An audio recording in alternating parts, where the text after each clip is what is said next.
नमस्कार, आप सभी का स्वागत है आज के स्पेशल प्रोग्राम में। हम कोशिश करते हैं कि आपके समक्ष कुछ ऐसे मुद्दे लेकर आएं, कुछ ऐसी बातें लेकर आएं जो कि ज़मीनी सतह से जुड़ी हो। और ज़मीनी सतह से सबसे ज़्यादा मूलभूत है हम सभी का स्वास्थ्य। और आज की जो हमारी मेहमान हैं, जो ग्रेट पर्सनैलिटी हमारे साथ हैं, उन्हें किसी इंट्रोडक्शन की ज़रूरत नहीं है। आप सभी बखूबी ये चेहरा पहचानते हैं। और साथ के साथ इंट्रोडक्शन के लिए मैं बताना चाहूँगी, आज हमारे साथ हैं डॉक्टर शशि सूदन शर्मा जी, और मैं आपके साथ प्रियंका चौधरी और मेरी सहयोगी पल्लवी जम्वाल तहे दिल से इनका स्वागत करते हैं। मैम, बहुत बहुत स्वागत है आपका हमारे शो पर।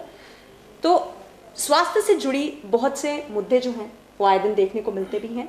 2020 की जो शुरुआत थी और जो खत्म था वो कोरोना की काली छाया में ही देखने को मिला। बहुत से लोग जो हैं अपने जीवन की लीला समाप्त करके जा चुके हैं। बहुत से लोगों ने जद्दोजहद के साथ एक जंग लड़ी और स्वास्थ्य पर जीत हासिल कर घर का रुख भी किया। ऐसे में अब 2021 की शुरुआत हुई है। कोरोना के मामलों में भी कहीं ना कहीं गिरावट देखने को मिली है। मेडिसिन आ जाने से, टीकाकरण के आ जाने से कहीं ना कहीं लोगों में एक रोशनी की, आप कह सकते हैं, एक रे ऑफ होप जो है वो जागी है। ऐसे में आपका क्या कहना है? आप बिल्कुल ठीक कह रही हैं कि एक बहुत बड़ी वैश्विक चुनौती थी जो एंडिंग 2019 में पूरे संसार के ही सामने आई। जी। पैंडेमिक है तो एक वाइल्ड फायर की तरह कोई एक इन्फेक्शन था जो जिससे ऐसा एक एजेंट आ गया, नोवेल एजेंट, जो बड़ी, और वाकई ये फैला भी बहुत तेज़ी से। 2-3 महीने के अंदर ही ये पूरे संसार में फैल गया। जी। और एक अभूतपूर्व मेरे को लगता है प्रदर्शन भी हुआ कि पूरा संसार एक ही अम्ब्रेला के नीचे आ गया। तो सारा संसार एक ही अम्ब्रेला के नीचे आ गया और एक सामूहिक जंग थी ये, जी, जिसको पूरे संसार ने, हमारे भारत देश ने और हमारी यूटी ऑफ JNK ने अपने अपने तरीके से पर बहुत बखूबी इसको लड़ा। जी। तो ये कोरोना का मैं कहूँगी कि every cloud has a silver lining. Right. और एक जैसी बड़ी चुनौती थी वैसी ही हमारी तैयारियां और वैसा ही हमारा प्रदर्शन हर तरीके से। ये एक बड़ा अनप्रेसिडेंटेड मैं कहूँगी कि हमारा एक्सपीरियंस रहा है। ऐसा कभी हमने देखा नहीं था पहले, और बहुत सारे लोगों ने ये पहली बार ही जीवन में देखा। 1918 में ऐसे ही एक महामारी, एक स्पेनिश फ्लू जो है, जिसमें बहुत सारी डेथ्स हुई थी, उसी का हमने सुना हुआ था हिस्ट्री से। तो लगभग एक दशक के बाद इस तरह की बीमारी का आगमन होना। बिल्कुल बिल्कुल, और वैसा ही। लेकिन इस एक्सपीरियंस में हमने देखा कि एक सेकंड भी कहीं वेस्ट नहीं हुआ। जैसे 2019 के अंत में ये बीमारी पहचानी गई तो संसार ने अपनी तैयारियां एकदम शुरू कर दी। जी बिल्कुल।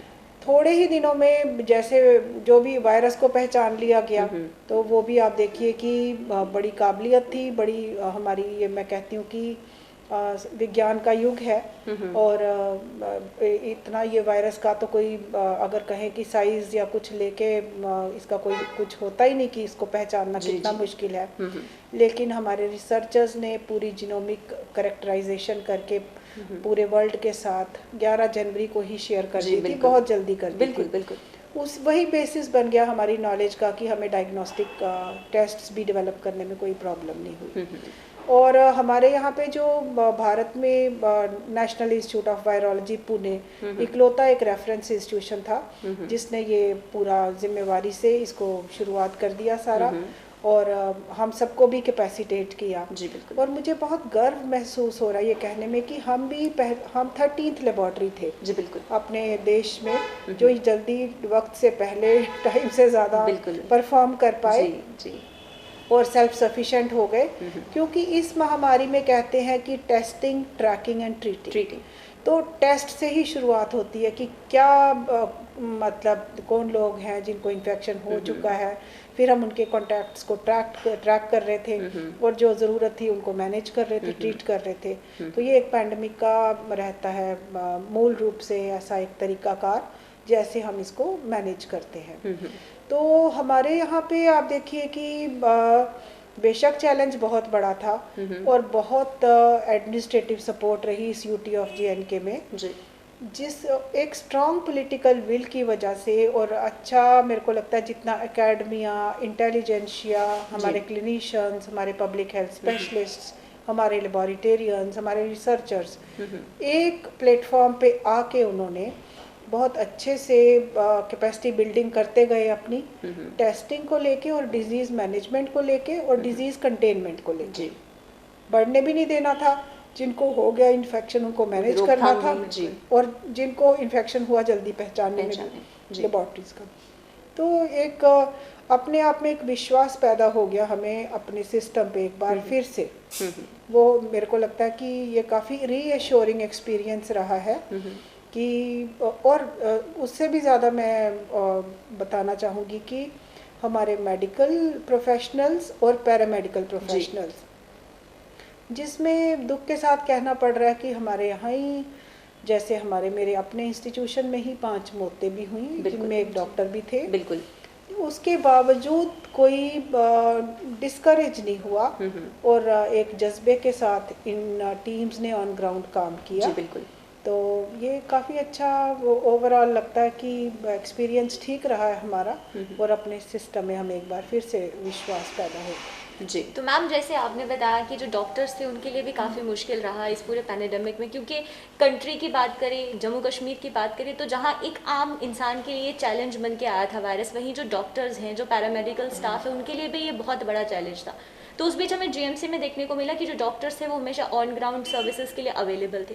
तो उनके लिए कितना मुश्किल हो गया कि अपनी फैमिली के साथ जाना था, जब यहाँ पर ट्रीटमेंट के बाद जो लोग यहाँ आते थे उनके साथ मिलके फिर अपनी फैमिली से मिलना, तो ये बहुत बड़ा चैलेंज डॉक्टर्स के लिए था, वो पैरामेडिकल स्टाफ जो यहाँ पर रहता था उनके लिए था।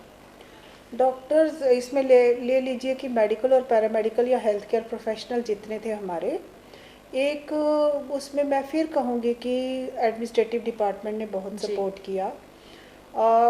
मरीज़ों में रहने वाले या ड्यूटीज़ देने वाले या ऑन ग्राउंड जो परफॉर्मर्स थे, उनके लिए व्यवस्थाएं कर दी गई होटल्स में, जैसे क्वारंटीन फैसिलिटीज़, कुछ अच्छा रहने की भी व्यवस्था। जैसे मैं अपना ही कहूँगी कि 5 महीने मैं भी अपने घर नहीं गई, क्योंकि घरों में हमारे बुज़ुर्ग हैं, हमारे बच्चे हैं, परिवार है, समाज से इंटरमिक्स करना भी हमने अवॉइड किया। लेकिन बहुत अच्छा व्यवस्थित तरीका था, जिसमें अथॉरिटीज़ ने और हमारी हॉस्पिटल एडमिनिस्ट्रेशन ने भी अपने हर हेल्थ केयर प्रोफेशनल की पूरी जिम्मेवारी भी ली और उनकी प्रॉब्लम्स को भी समझा, उनको फैसिलिटेट भी किया। तो इन चीज़ों का एक अच्छे तरीके से ध्यान रखा गया। जी। तो मैम कहीं ना कहीं बहुत मूलभूत सुविधाओं की अगर हम बात करें तो देखिए, हर एक इंसान की मूलभूत सुविधाओं में से स्वास्थ्य जो है उस पर सबसे ज़्यादा ध्यान जो है वो केंद्रित किया जाता है। तो अब कहीं ना कहीं मास्क और सैनिटाइजर्स जो हैं वो ज़िंदगी की एक लीला में, या आप कह सकते हैं एक कार्य प्रणाली में शामिल हो गए हैं। तो ऐसे में लोगों के लिए क्या मैसेज आप देना चाहेंगे कि, क्योंकि बहुत से लोगों के लिए ये एक अटपटी चीज़ और एक नई चीज़ है, क्योंकि अगर हमारे समाज की बात करें, कुछ समाज में साक्षर लोग हैं, कुछ अनपढ़ भी हैं, तो दोनों तक ये जागरूकता पहुंचाना एक बहुत बड़ा दायित्व बनता हुआ नज़र आ रहा है। तो ऐसे में उन लोगों के लिए आपका क्या संदेश होगा? संदेश ये है कि ये बहुत बेसिक चीज़ें हैं, जिनको बेसिक एटिकेट्स कहें या एक जीने का तरीका समझें। ये कोविड को लेके नहीं, मास्क पहनना, जैसे मुंह को ढकना, रेस्पिरेटरी एटिकेट्स हो गए, छींकने खांसने का तरीका हो गया। और इससे सिर्फ कोविड ही नहीं, पिछले दिनों हमने महसूस किया कि आंकड़े बताते हैं कि ट्यूबरक्लोसिस जैसी बीमारियां भी जो उनमें भी डिक्लाइन आया। बिल्कुल। तो मास्क एक इसको पर्सनल प्रोटेक्टिव इक्विपमेंट ही है। इससे ओवरऑल और डिजीज़ कंट्रोल में, खासकर जो एरियल ट्रांसमिशन या एयरबॉर्न ट्रांसमिशन या ड्रॉपलेट इन्फेक्शन, जो हम खांसते हैं, बात करते हैं, छींकते हैं, तो इससे जो इन्फेक्शंस फैलते थे उनमें भी एक नेचुरल डिक्लाइन आया। जी बिल्कुल। तो मास्क पहनना बेहतर ही है हमारे लिए हर तरीके से। दूसरा, हैंड सैनिटाइजर्स की आप बात कर रही हैं, तो हैंड सैनिटाइजर्स अल्कोहल बेस्ड अगर अवेलेबल ना हो तो साफ सफाई, हाथ का बार बार धोना। हमारे लोग जो हॉस्पिटल्स को विजिट करते हैं, पहले भी मैंने देखा कि काफ़ी पुराने टाइम्स में भी 30, 40, 50 डिकेड्स पहले भी हमारे जो एंसेस्टर्स थे हॉस्पिटल विजिट करके घर जाके नहाते थे। तो उससे यही है कि हॉस्पिटल के जरासीम जो दिखते तो नहीं है जी। लेकिन वो थोड़े डिफरेंट होते हैं, और यहाँ से जरासीम घर में ना जाएं और हमारे हाथों से ये जरासीम आगे पीछे ट्रांसमिट ना हो। तो हाथ धोते रहने की वर्ल्ड हेल्थ ऑर्गेनाइजेशन ने भी बहुत अच्छा हैंड हाइजीन पे बहुत ज़्यादा फोकस दिया है, और हैंड हाइजीन का मतलब है साबुन और पानी से हाथ धोना, टाइम लगा के। उसका भी एटलीस्ट 30 सेकंड्स आप अपने हाथों को, हाँ बिल्कुल सीधा, उल्टा, नाखून, मुट्ठी, कलाई, अंगूठा ऐसे करके। तो एक जो है उससे भी काफ़ी ये disease transmission automatically slow down या बिल्कुल ही ख़त्म भी हो सकता है। बिल्कुल। और ऐसा ज़रूरी नहीं है कि सिर्फ कोरोना को मद्देनजर रखते हुए एहतियात बरतनी है, और भी बहुत सी जो बीमारियां हैं वो भी प्रिवेल कर रही हैं, और आने वाले वक्त में देखने को मिल सकता है कि कोई और नई बीमारी ना उपजे। उसके लिए बहुत ज़रूरी हो जाता है कि छोटी छोटी चीज़ों को ध्यान में रखें, क्योंकि वो आज हमारे घर से शुरू होगी तो समाज में फैलेंगी, समाज से वो बड़े तबके पे फैलेंगी, और इसी तरीके से हमारी एक सोसाइटी जो है, हमारा जो देश है, वो तरक्की के लिए अग्रसर होता है। तो मैम अगर हम बात करते हैं 2020 की, तो शुरुआत जो थी वो कोरोना वायरस से हुई थी, लेकिन हम दिसंबर की बात करते हैं तो आयुष्मान योजना की शुरुआत की गई, और प्रधानमंत्री नरेंद्र मोदी ने खुद इनिशिएटिव लिया कि जम्मू कश्मीर के जितनी भी आवाम है उनको एक इंश्योरेंस दिया जाए, हेल्थ इंश्योरेंस दिया जाए। तो उस बीच अगर हम जीएमसी की बात करते हैं कि जब भी कोई बीमारी होती है तो पहले जो आम व्यक्ति है वो जीएमसी की तरफ ही आता है, उनकी जो आखिरी उम्मीद और पहली उम्मीद जो है वो जीएमसी ही रहती है। तो उस बीच आयुष्मान योजना को लेकर क्या कुछ कार्य प्रणाली ने काम किया, किस तरीके से जो है आयुष्मान योजना को आगे बढ़ाने के लिए और जागरूकता लाने के लिए जीएमसी ने एक बहुत बड़ा अहम रोल प्ले किया है? जीएमसी आपने ठीक कहा कि हमारा यहाँ का इकलौता और सबसे पुराना टर्शियरी केयर इंस्टीट्यूशन है, और किसी सिस्टम को बहुत बड़े स्तर पे यहाँ पे हेल्थ केयर सर्विसेज जो है इम्पार्ट की जा रही है, और यहाँ का ये रेफरेंस इंस्टीट्यूशन है बड़ा।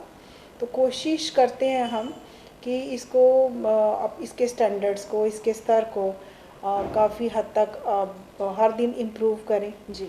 और ये जो आप बता रही हैं कि आयुष्मान भारत की ये जो स्कीम है, ये हमारे 100% एडमिटेड पेशेंट्स को लागू होती है, और हर परिवार और परिवार का हर सदस्य, उसका आमदनी का क्या स्तर है या वो कोई भी चीज़ इसको रिलेट नहीं करती, तो 5 लाख का कवर पर फैमिली इसमें है।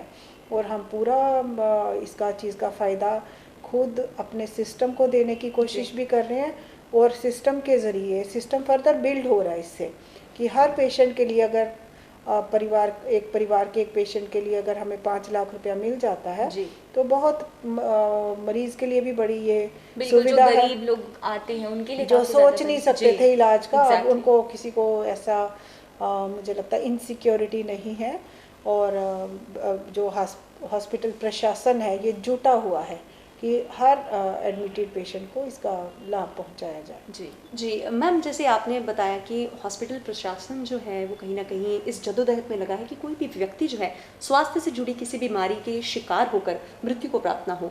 तो ऐसे में मैम बहुत बार आए दिन खबरों के पन्नों पर भी जीएमसी जो है वो विवादों में घिरा रहता है। कोई दिन ऐसा खास करके 1 या 2 दिन छूट के ही बात होती है, कभी जीएमसी की टेलीफोनिक डिपार्टमेंट को लेकर बात होती है, कभी यहाँ पर ड्रेनेज सिस्टम को लेकर बात की जाती है। तो सामान्य जो लोग हैं वो ऐसे में जीएमसी का रुख करने के लिए डरते हुए नजर आ रही हैं, क्योंकि लोगों का यही कहना है कि इकलौती ऐसी व्यवस्था जम्मू कश्मीर की आवाम के पास, खास करके जम्मू के आवाम के पास जीएमसी ही है, और अगर उसी की कार्यप्रणाली पर अगर नकारात्मक अगर प्रतिक्रियाएं आएँ तो ऐसे में लोगों का विश्वास जो है वो डगमगाता हुआ नजर आ रहा है। ऐसे में आप क्या कहना चाहेंगे? ये कोई भी बहुत बड़ा सिस्टम, जैसे हमारे जीएमसी की मैंने पहले भी कहा कि बहुत ओल्ड एस्टेब्लिश्ड प्रेस्टिजियस, और इसकी बहुत सक्सेस स्टोरीज हैं। बिल्कुल। कोविड के दौरान में इंसिडेंटली बहुत सारी टीम्स, अपोलो हॉस्पिटल की, सौरा की, इवन पीजीआई की टीम भी आई, उन्होंने इस सिस्टम को बहुत सराहा, और जो डॉक्टर्स और हमारे पैरामेडिक्स हैं उनकी परफॉर्मेंस को भी बहुत सराहा। किसी भी सिस्टम को अगर आप एक शक की दृष्टि से देखने लगे तो वो मेरे ख्याल में एक ठीक तरीका नहीं है। जी बिल्कुल। अपने सिस्टम में फेथ रखना चाहिए हमेशा के लिए, किसी भी सिस्टम में फेथ रखना पहले ज़रूरी है। और कोई भी जो बहुत बड़ा सिस्टम इस स्तर का है, जैसे हमारा जीएमसी है जिसमें सुपर स्पेशलिटी सर्विसेज हैं, सब कुछ है, उसमें कंटिन्यूअल इम्प्रूवमेंट का स्कोप हमेशा रहता है। ड्रेन्स हैं तो कभी ब्लॉक भी होंगी, बिल्कुल। और कोई भी सिस्टम है, मशीनरी इक्विपमेंट है तो कभी ख़राब भी होगा और उसको ठीक भी कराया जाएगा। तो मुझे लगता है कि ऐसे उंगली उठाने का जो हमारी जनता का ऐसे मुझे नहीं लगता कि ऐसा वो कोई इंटेंशनली करता भी है, लेकिन ऐसा फेथ रखना बहुत ज़रूरी है, और फेथ से ही आधी बीमारी तो पहले ठीक हो जाएगी। और जिस सिस्टम पे में आप शक से आएंगे पहले ही, तो उससे मेरे को लगता है इम्यून सिस्टम और हमारी डिजीज़ आउटकम्स पे भी फ़र्क पड़ता है। तो सिस्टम में विश्वास रखना, और ये जो इंस्टीट्यूशन है ये पॉजिटिव फीडबैक्स या हेल्दी क्रिटिसिज्म को हमेशा वेलकम करता है। कोई कमियां हैं बताइए हमें, मीडिया के माध्यम से हम हर क्रिटिसिज्म को हेल्दी समझते हैं और फिर उस पर अमल करते हैं और इम्प्रूव करने की कोशिश करते हैं। तो मैम अगर हम बात करें तो जब आप इस पूरी इंस्टीट्यूशन की प्रिंसिपल के तौर पर नियुक्त की गई थी, उससे पहले हमें देखने को मिला था कि काफ़ी ज़्यादा क्योस था, यहाँ पर बहुत ज़्यादा सुर्खियों में जीएमसी बना हुआ था। तो आपके लिए कितना चैलेंजिंग था सब चीज़ों को बाहर निकालना और जीएमसी के एक पॉजिटिव इमेज अपनी जो भी आवाम है उनके सामने रखना? वो क्योस मुझे लगता है टेम्परेरी था, और वो सडन सर्जेंस ऑफ केसेस की वजह से था, जब कोरोना के बहुत सारे केसेस और कुछ डेथ्स भी ज़्यादा हुई। तो और कोई भी चुनौती जो है ऐसे ही पेश होती है और फिर ऐसे ही उसको ओवरकम भी किया जाता है। वो भी एक नेचुरल कोर्स में ही सारा कुछ हो रहा था, और इतना बड़ा इंस्टीट्यूशन है तो ये हमेशा एक टीम वर्क होता है। बिल्कुल। और मुझे लगता है कि हर एक जो भी जिसने भी इसको संभाला उसने अपनी तरफ से कोई कमी नहीं रखी होगी, और हर एक का तरीका अलग होता है, और टीम्स जो हैं वो प्रोग्रेसिव मोड में रहती हैं और हमेशा इसकी बेहतरी के लिए ही सोचती और करती भी हैं। तो इसमें भी ऐसा ही हुआ कि चुनौती बड़ी थी और बड़े तरीके से उसको ओवरकम भी किया गया। और आप देखिए कोविड से हम नॉन कोविड में भी जल्दी आए और जिम्मेवारियों को संभाला, कोई टाइम वेस्ट नहीं किया। क्लासेस भी, ये एक टीचिंग इंस्टीट्यूशन है, पेशेंट केयर सर्विसेज भी सारी रिस्टोर हुई। लेकिन इसका ये मतलब नहीं कि फिर से सर्जेंट्स आए तो हम we may have to switch back to the COVID SOPs और जो भी हैं वो भी रिव्यू करने की ज़रूरत होगी। तो ये एक मेरे को लगता है कि एक नज़र अपनी एक फोकस बनाए रखने की बात है। और ऐसा तो है ही कि हेल्थ केयर इंस्टीट्यूशन है तो गलती की गुंजाइश कम से कम होनी चाहिए। हेल्थ केयर प्रोफेशनल से तकरीबन उम्मीद भी नहीं की जाती, और ये खुद भी अपनी जिम्मेवारी समझते भी हैं और इन्होंने ये करके भी बताया। जी मैम, वहीं अगर बात करें महिला सशक्तिकरण की, तो महिला जो हैं वो हर लहजे में अपने आप को बखूबी निभा रही हैं, और उसकी एग्जाम्पल आपने भी कायम की है, क्योंकि एक ऐसे समय में जीएमसी का रुख करना जब वो खुद ही विवादों में घिरा हुआ था, और ऐसे में उसका पदभार संभालना, और एक महिला के लिए हर चीज़ चुनौती भरी ही सामने निकल कर आती है, चाहे वो घर हो, चाहे वो राजनीति का मैदान हो, चाहे वो शिक्षा का स्तर हो। और ऐसे में स्वास्थ्य के पूरे केंद्र को अपने हाथ से चलाना और संपूर्ण तरीके से चलाना, ये आपके लिए भी एक चैलेंज ही रहा है। तो क्या कभी आपको ऐसा लगा कि कोई चीज़ इतने बेहतर तरीके से हो सकती है, प्रस्फुल्लित तरीके से हो सकती है, और आने वाली जितनी भी महिलाएं जो हैं वो स्वास्थ्य की तरफ अपना रुझान दिखाएं, और जो भी नई पीढ़ी जो है वो स्वास्थ्य के लिए अपना जो रुख कर रही है, उनके लिए कोई खास आपका संदेश कि आप किस तरीके से अपनी ज़िंदगी को बेहतर बनाते बनाते दूसरों को खुशियाँ देने के लिए, या दूसरों की ज़िंदगी को, खास करके स्वास्थ्य से जुड़ी हुई दूसरों की ज़िंदगी को एक अच्छे मुकम्मल तरीके से सुचारू रूप से चला सकें? क्योंकि भगवान के बाद अगर दूसरे भगवान का दर्जा दिया जाता है तो वो डॉक्टर को दिया जाता है, और ज़मीनी सतह पर डॉक्टरों की जो इज्जत है वो बरकरार रखना उनके लिए भी एक बहुत बड़ा चैलेंज होता है। तो ऐसे में आप युवाओं को क्या कहना चाहेंगे? महिला सशक्तिकरण की तो आप बिल्कुल ठीक कह रही हो कि जनरली कहना चाहूँगी कि may be women are differently right. और मेरे को लगता है उनका जो थोड़ा परसीव करने का तरीका या थोड़ा इमोशनल तरीका या इन्वॉल्व होके काम करना या अपनी जिम्मेवारियों को अलग तरीके से ऑन करना, हो सकता है कुछ मार्जिनली उन चीज़ों से फ़र्क पड़ता हो, लेकिन डेफिनेटली फ़र्क पड़ता होगा उन चीज़ों से। यही एक तरीका है कि एक मुझे लगता है कंजर्वेटिवली लाड प्यार से इमोशनली और ऐसे फिर एक टीम को साथ लेके चलना।